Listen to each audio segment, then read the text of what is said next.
नमस्कार दोस्तों, हालचाल भोजपुरी में स्वागत है। दोस्तों आज हम बात करने वाले हैं खेसारी लाल यादव के बारे में। जी हाँ, खेसारी लाल यादव का एक बहुत ही मस्त गाना आने वाला है, जिस गाने का नाम है रखले बानी नंबर। जी हाँ, इससे पहले पबजी वाला गाना काफ़ी धमाल मचा चुका है। अब फिर एक और धमाका करने जा रहे हैं खेसारी लाल यादव जी।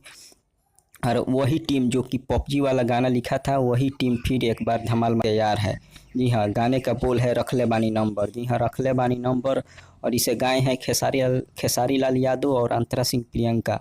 और म्यूजिक डायरेक्टर शंकर सिंह है, और गीत जो लिखे हैं इसे सोनू सुधाकर जी, जो कि इससे पहले पबजी वाला वही टीम था जो कि शंकर सिंह और सोनू सुधाकर जी लिखे थे। वही टीम फिर एक बार इस गाने के तैयारी में जुट गई है। और इस गाने को रिलीज डेट की बात करें तो यह गाना जो रिलीज होगा, जो कि 20 जून को रिलीज किया जाएगा।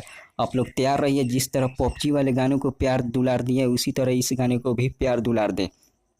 तब तक वीडियो के साथ बने रहिए। धन्यवाद।